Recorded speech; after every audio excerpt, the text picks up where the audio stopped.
Chapter 12, Introduction to Analysis of Variance, Part 5. In this video, I'm going to walk you through example 12.1 from the text so we can see all the steps required to conduct analysis of variance hypothesis test. As we learned in Chapter 8, all hypothesis tests will follow the same four-step procedures that begin with stating the research and null hypothesis. Step 3 requires that we compute our test statistic, in this case our F ratio, and we will do so in these stages. We'll compute the SS total, SS between, and SS within. We'll also need to identify, which will come in step 2 of the process, but also included in step 3 when we compute our F statistic, and that is to identify our degrees of freedom between and degrees of freedom within. And then we'll compute the MS, mean square between, and the mean square within, which will then finally enable us to compute our F ratio.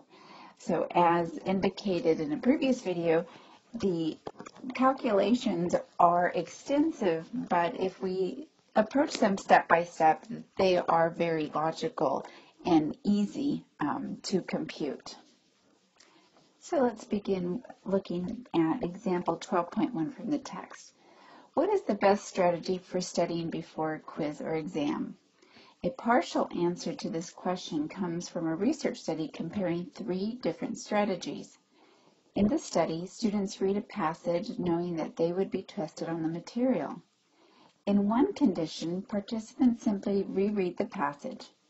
In a second condition, the students answered prepared comprehension questions about the material. And in the third condition, the students generated an answer to their own questions. The results showed that answering comprehension questions significantly improved exam performance, but it did not matter whether the students had to generate their own questions. The data in table 12.4 are similar to those obtained in the research, but use 4 separate groups of students and add a 4th condition in which the passage is read only once.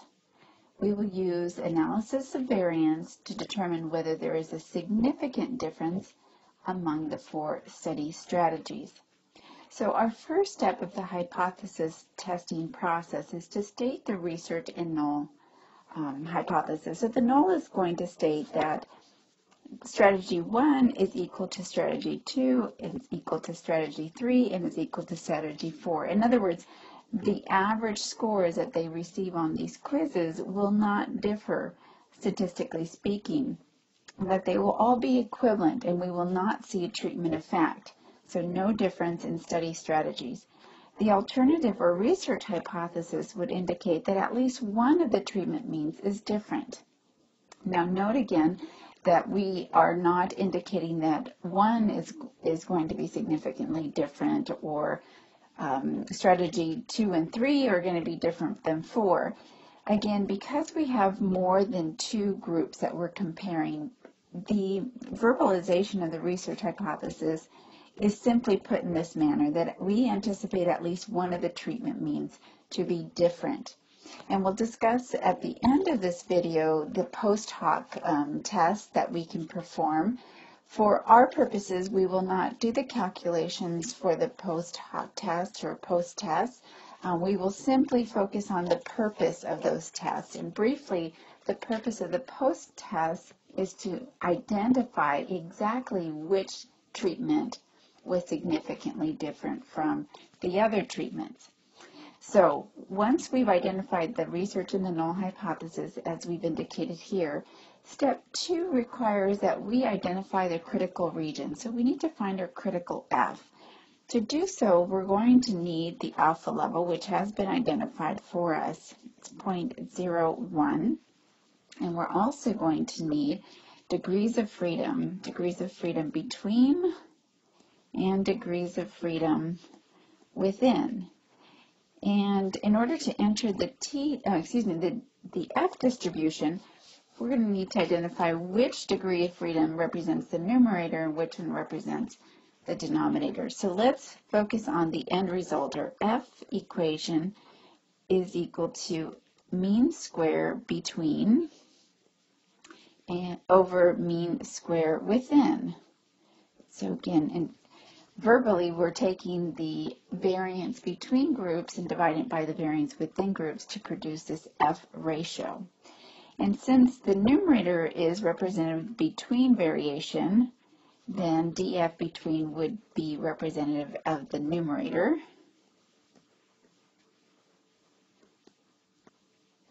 And df within, right, is representative or a fun part of the process of computing ms within. So that represents the denominator. And we need to make that identification so that we can enter the F distribution table. Next, we're going to need to calculate what those degrees of freedoms are equal to. So let's look at the data that has been presented in 12.4. So here we have the data. Each of the 4 conditions are represented. So we have read once, read and reread, answer prepared questions, and create and answer questions. So we need to identify how many conditions, because we need to identify K, because degrees of freedom between, our equation is K minus 1. Degrees of freedom within is equal to N minus K. So we need to identify K. Again, K represents how many treatment conditions we have, and that's equal to 4. So now we can solve for degrees of freedom between. K is equal to 4 minus 1, and we get 3. Degrees of freedom within, capital N represents the total number of participants across conditions. So we're looking at how many conditions we have in condition 1, 2, 3, and 4, and summing them all up. And that's identified as equal to 24. So 24 minus K, which is equal to 4, gives us 20. So degrees of freedom are equal to 3, 20. Again, this represents the numerator, and this represents the denominator. So now we have the degrees of freedoms that will enable us to enter the F distribution table and identify what our critical F is equal to. So here is a portion of our F ratio distribution. Again, we need degrees of freedom for the numerator and degrees of freedom for the denominator. And we had indicated that it's equal to 3, 20. So 3 is representative of the numerator, so we enter it here. And then 20 pertains to the degrees of freedom for the denominator, so we enter here. And again, the light face type text is applicable to alpha at 0.05, and the bold face type is applicable to alpha equal to 0.01, which is our focus for this hypothesis test. So we see where they intersect, and again, we'll report the bold face type. So our critical F is equal to 4.94. And that establishes our critical region for this particular test. So we'll draw our distribution. Again, our F distribution is positively skewed, and anything centering around 1.0 is representative of the null hypothesis. We just set the critical region. We identified that value, the critical F value, to equal 4.94. And again, this is now considered the critical region. If we want to reject the null, our F ratio must fall in this region, so it must be greater than 4.94. If it's less than 4.94, then we would fail to reject the null and conclude that the variability between the treatments is no different than the variability within treatment groups. Step 3 requires that we compute our F ratio. Again, our F is equal to our MS between over ms within, but by now we recognize that there are a lot of equations that precede this particular equation. In particular, ms between is equal to ss between over df between, and our ms within is equal to ss within over degrees of freedom within. Again, recall that ms is just a new way of expressing a variance between over variance within, and each variance is calculated by its ss divided by degrees of freedom. So a lot of the calculations have already been produced for us, but I want to step back and show you how each of these values was calculated so that you see step by step. So we don't just take for granted that these values have already been generated for us. So I'm going to actually show you how to compute SS, even though that's something that we learned back in Chapter 4. It's a good idea to review it to ensure that you understand how to produce that statistic. And we'll go through all of the series of steps that will enable us to compute SS between and SS within. So we'll begin with the calculation of the mean for each of these conditions. So the mean, our first mean, is equal to the sum of x over n. And we learned that the sum of x now is also referred to as t. So the sum of x, right, is the sum of these x values here. And that's been produced here. And you can affirm that by using your calculator so that you can see where the 30 came from. So we're adding 3 plus 3 plus 4, 6, 6, and 8, and we get 30, and we divide by how many scores we have. So we have 1, 2, 3, 4, 5, 6 in our sample, and so our sample mean for the first condition is equal to 5.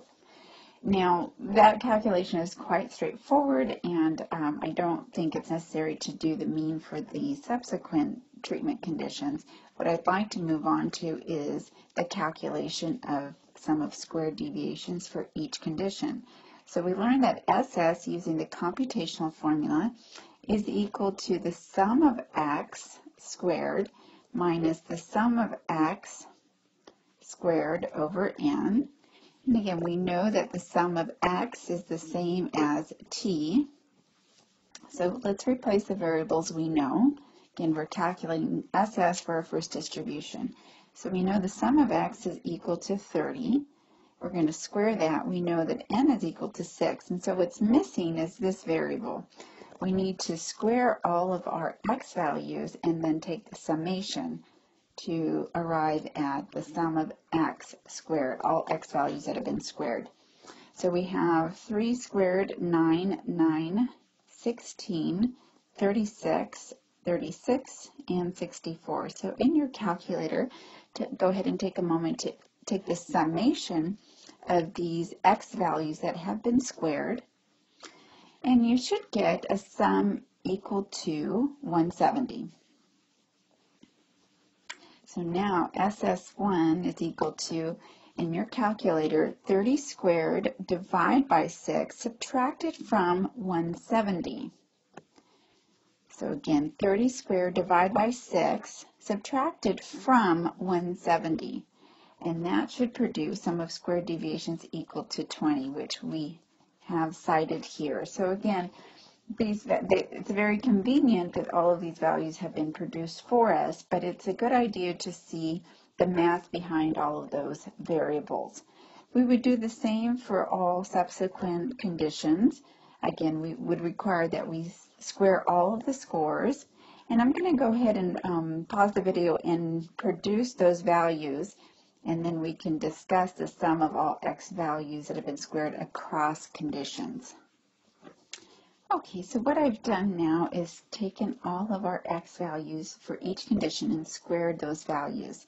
So in condition 2, the first x value is equal to 5, and we squared it and it's equal to 25. So I've done that for all the x values for all 4 conditions.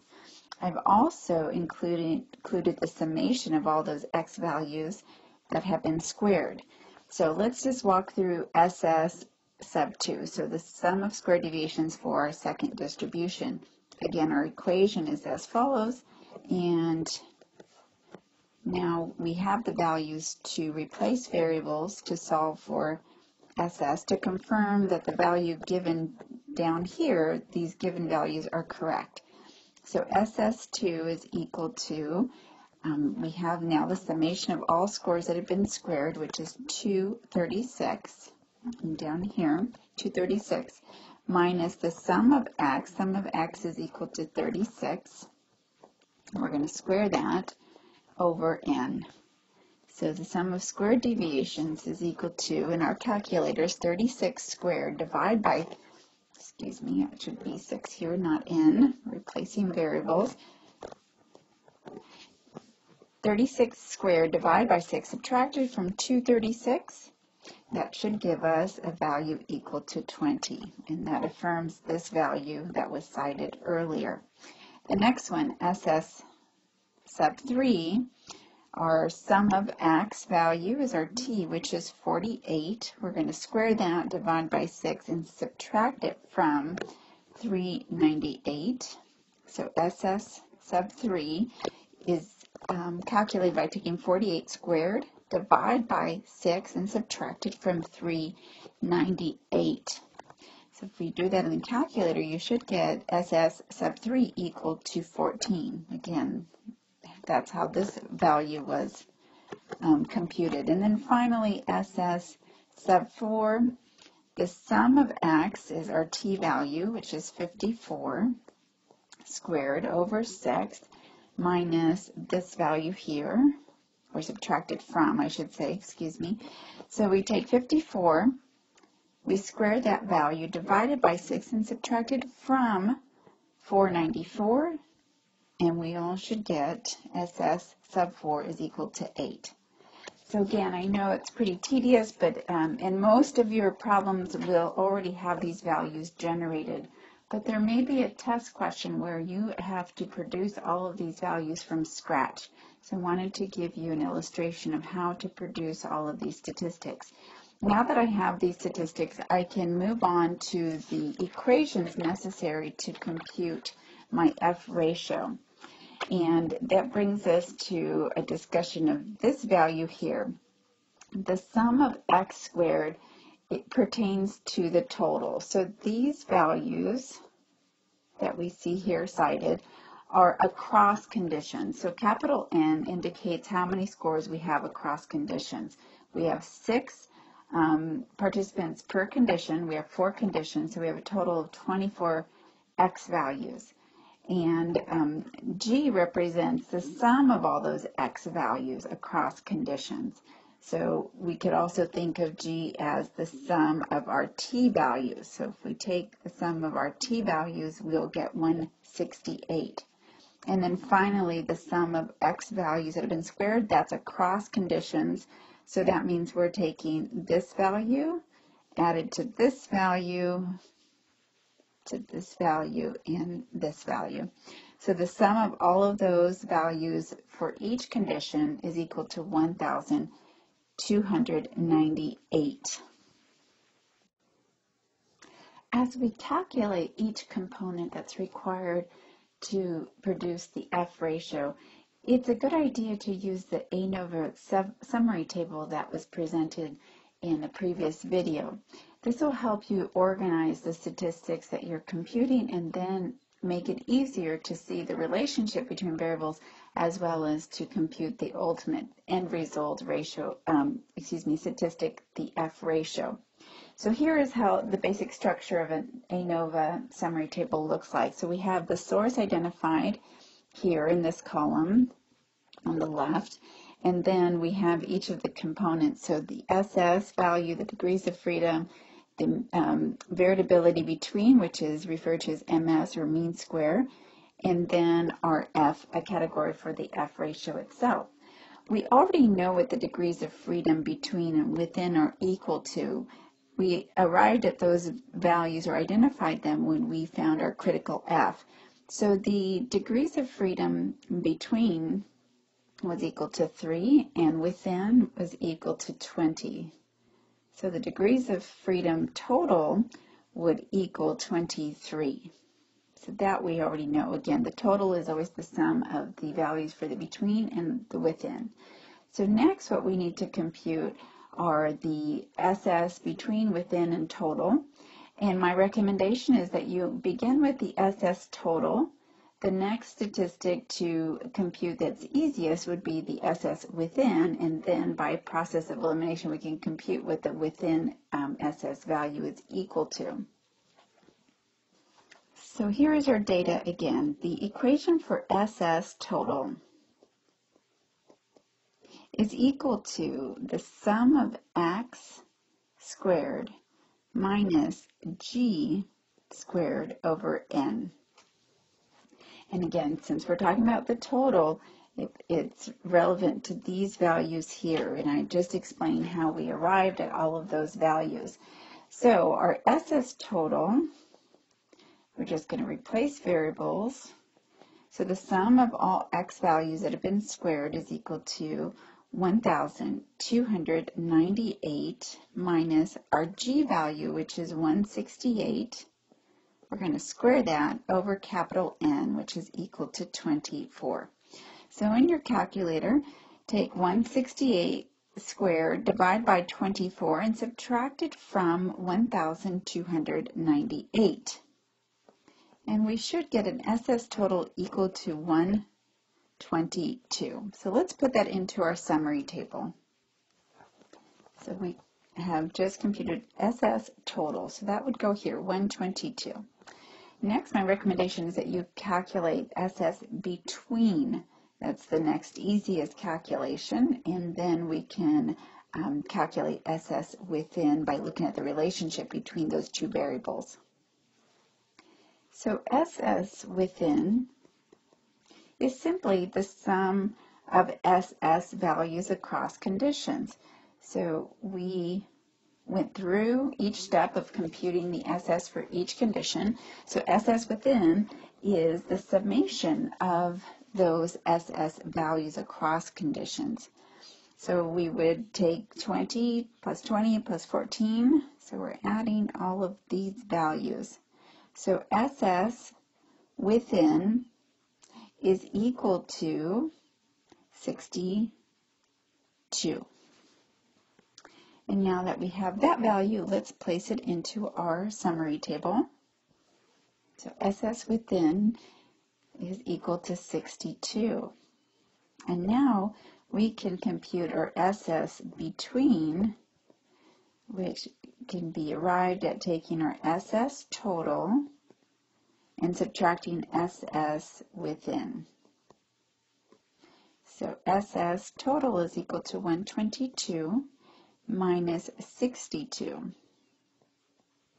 So 122 minus 62 gives us 60.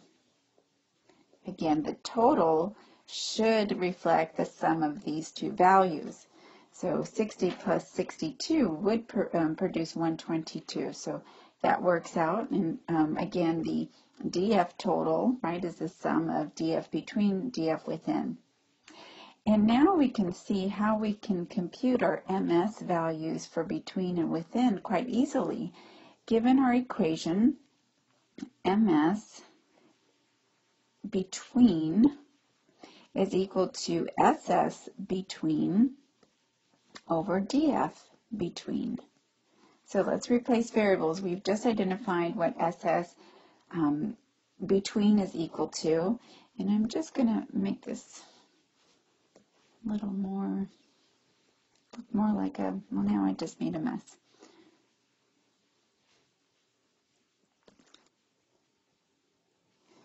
Was looking a little like 66, so I want to clarify that that's equal to 60. So SS between is equal to 60, and degrees of freedom between is equal to 3. So our MS between is equal to 20.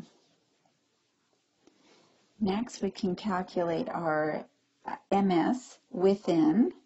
using the same process. So MS within is equal to SS within over DF within. MS within is equal to 62. DF within is equal to 20. So,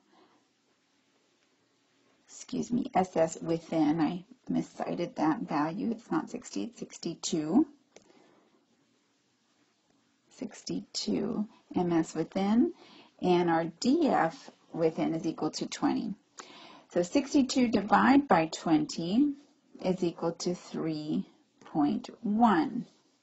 So our MS within is equal to 3.1. I'm hoping that as you see these calculations being computed, that using the summary table really organize things in a way that's logical and hopefully helps decrease the complexity of all these calculations. One really just leads into the other, and in the table we see how easy it is to compute the MS between and MS within once we've calculated our SS and DF values.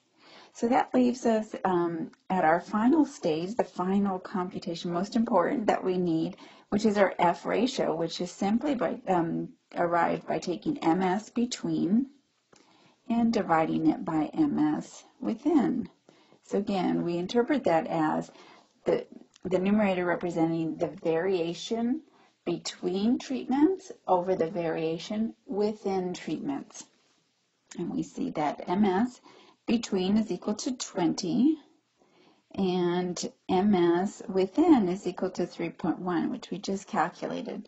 So now we have everything we need to calculate our F ratio. So in our calculators, 20 divided by 3.1 produces an F ratio equal to 6.41. This is our F statistic. We're still in step 3 of our hypothesis process. Step 4 is to draw our conclusions based on our critical F value and the F ratio that we just computed. And I'm going to back up for a minute here.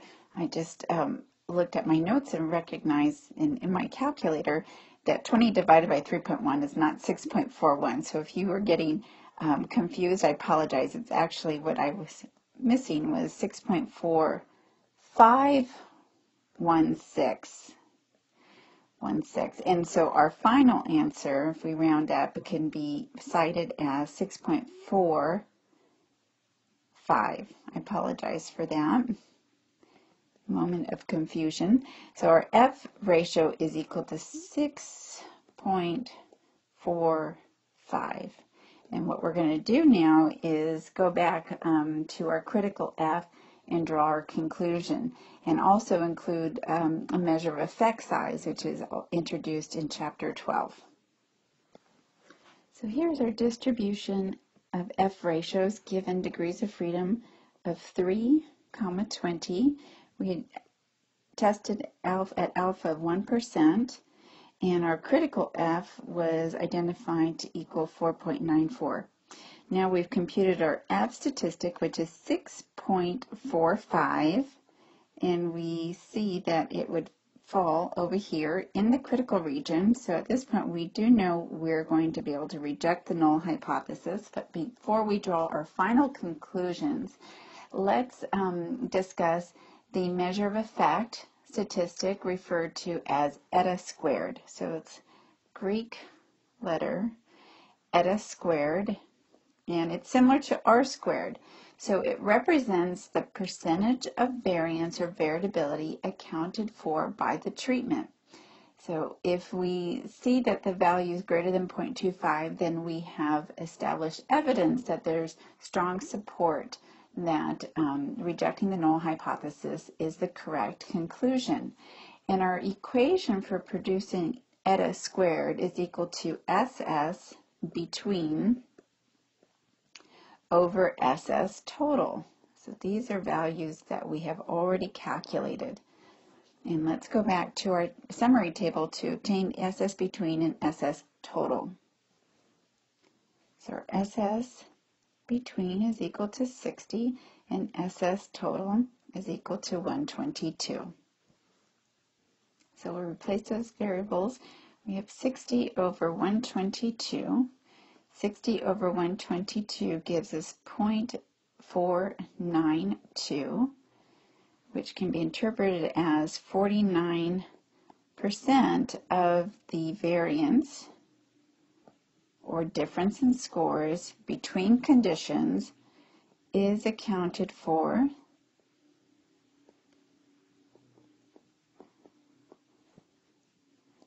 by the differences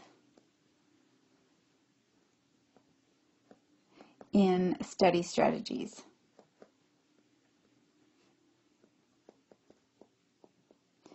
So often we'll just say a generic or broad statement that we would indicate the percentage of variance accounted for by treatment. And the treatment here is the different study strategies. So I just wanted to be more specific. So 49% of the variance or the difference in scores is accounted for by the differences in the study strategy. So we had different types of study strategies, and now because we expose these participants to different strategies, they produce different averages on the assessment that they took.